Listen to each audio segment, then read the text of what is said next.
हीरा automobile company का stock है, उसने इन्वेस्टर को बहुत ज़्यादा रिटर्न दिया है, इन्वेस्टर को मुनाफे में रखा है।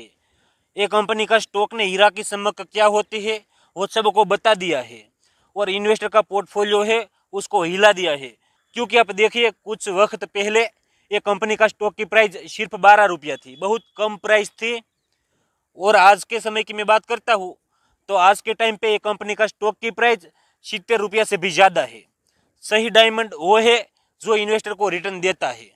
इसलिए सब इन्वेस्टर और वो लोग जो स्टॉक मार्केट में इंटरेस्टेड है और स्टॉक की प्राइस क्या रहने वाली है वो जानने के लिए उत्सुक रहते हैं, उसको हीरा ऑटोमोबाइल कंपनी का स्टॉक है उसको नज़रअंदाज नहीं करना चाहिए। उसको ये बात सोचनी चाहिए ये कंपनी का स्टॉक की प्राइस कुछ समय पहले सिर्फ 12 रुपया थी और आज ये कंपनी का स्टॉक की प्राइस 17 से ज़्यादा है। ऐसा क्यों हुआ है? क्योंकि हीरा ऑटोमोबाइल कंपनी का स्टॉक है वो सुपरस्टार बन गया है। ये स्टॉक इतना रिटर्न क्यों देता है? अभी तक तो ये कंपनी का स्टॉक ने रिटर्न दिया है, लेकिन आने वाले समय में फिर से ये कंपनी का स्टॉक इन्वेस्टर को रिटर्न देगा, इन्वेस्टर को मुनाफा देकर उसके घर पर भेजेगा कि नहीं, क्या होने वाला है वो सब बात जानने के लिए मैं आपको फिर से याद दिला देता हूँ। आपने अभी तक मेरे यूट्यूब चैनल को सब्सक्राइब नहीं किया है तो मेरे भाई आप पहले मेरे यूट्यूब चैनल को सब्सक्राइब कर दीजिए और वीडियो आपको एंड तक देखना पड़ेगा। सबको ऐसा लगता है हीरा ऑटोमोबाइल कंपनी का स्टॉक है वो कंपनी बहुत छोटी है।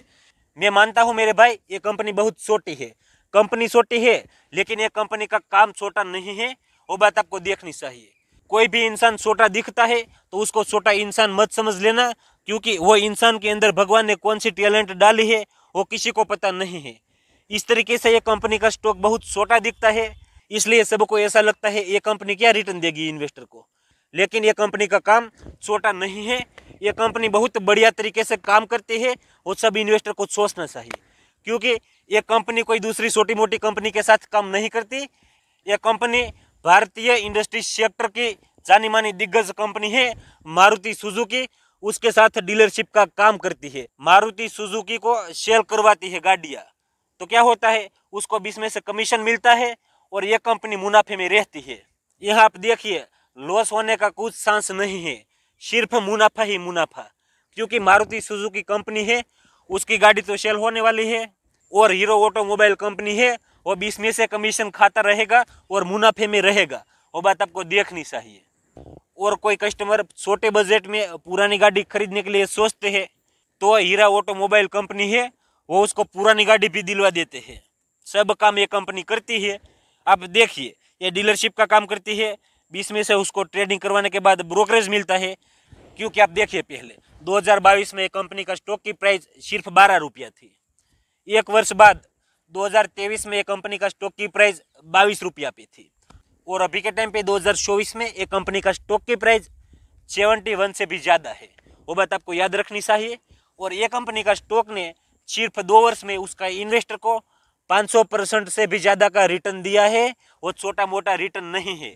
ये कंपनी ने कम वक्त में इतना शानदार ग्रोथ क्यों किया? उसकी सबसे बड़ी वजह ये है ये कंपनी ने मारुति सुजुकी कंपनी है उसके साथ डीलरशिप की है, यहाँ पे मुनाफा ही मुनाफा है। क्योंकि ये कंपनी तो छोटी है लेकिन ये कंपनी की रणनीति छोटी नहीं है, ये कंपनी बहुत बड़ी दिग्गज रणनीति के साथ काम करती है। इसलिए सब इन्वेस्टर को पहले सोचना चाहिए ये कंपनी में इन्वेस्टमेंट करना चाहिए या नहीं। जिस इन्वेस्टर ये कंपनी में इन्वेस्टमेंट करने के लिए सोचते हैं वो रुकिए, मेरे यूट्यूब चैनल को सब्सक्राइब कर दीजिए और वीडियो आगे भी देखिए। क्योंकि अब मैं आपको मिलवाता हूँ ये कंपनी का फंडामेंटल के साथ। क्योंकि आपको इन्वेस्टमेंट करना है तो डायरेक्ट इन्वेस्टमेंट नहीं करना चाहिए। कंपनी छोटी है, मुनाफा अच्छा दिया है, लेकिन फंडामेंटल तो पहले देखना ही पड़ेगा।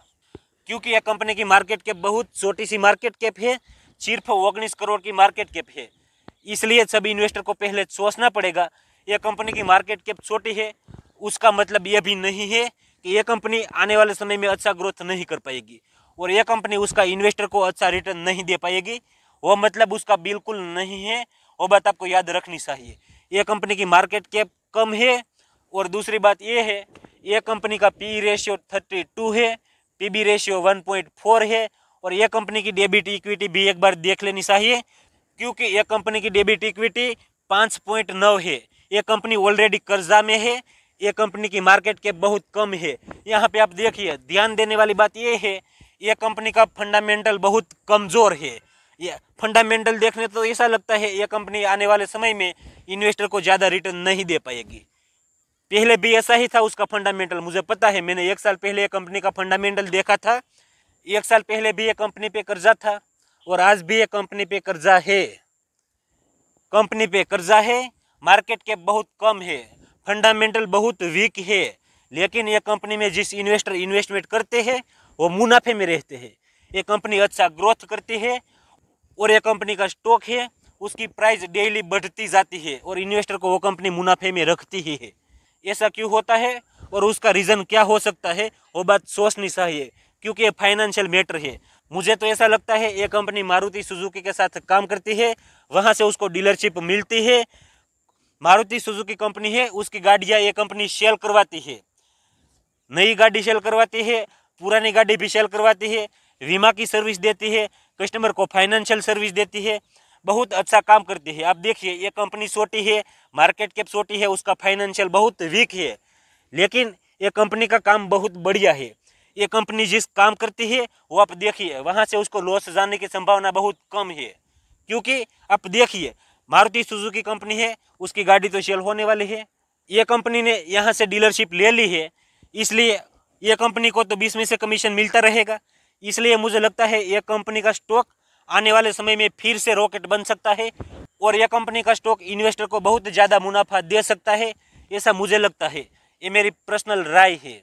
उसका स्टॉक है, उनमें से कोई भी इन्वेस्टर खरीदारी करने के लिए सोचते हैं तो ऐसे इन्वेस्टर को खरीदारी करते हैं उसके नीचे बहुत स्ट्रॉन्ग छोटा सा स्टॉप लॉस लगा देना चाहिए, क्योंकि एक छोटी सी कंपनी है। अभी के समय पे उसका स्टॉक बहुत ऊपर जाता है, लेकिन आने वाले समय में कोई भी टाइम पे कंपनी का स्टॉक इतनी रफ्तार से नीचे भी गिर सकता है।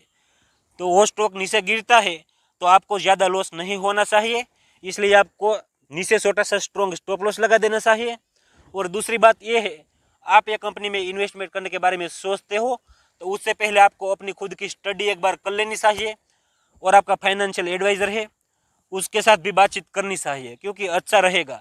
और कोई भी इन्वेस्टर इन्वेस्टमेंट करने के लिए सोचते हैं तो लॉन्ग टर्म इन्वेस्टमेंट के बारे में सोचना चाहिए।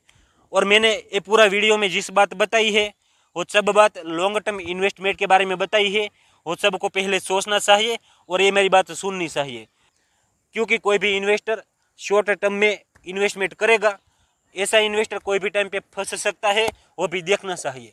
इसलिए लॉन्ग टर्म पे विचार करना चाहिए और लॉन्ग टर्म में इन्वेस्टमेंट करने के बाद आपको मुनाफा मिलता है तो अच्छा रहेगा। आप मुझे आशीर्वाद दीजिए, आप मुझे एक आशीर्वाद लेने का तो मौका दीजिए मेरे भाई। और दूसरा क्या मिलेगा मुझे? कुछ नहीं मिलेगा, सिर्फ एक सब्सक्राइबर मिलेगा और नया दोस्त मिलेगा। बस यहाँ पे मैं वीडियो ख़त्म करता हूँ, आगे कुछ बोलता नहीं हूँ ज़्यादा। कल मैं फिर से आपका इंतज़ार करूँगा। धन्यवाद।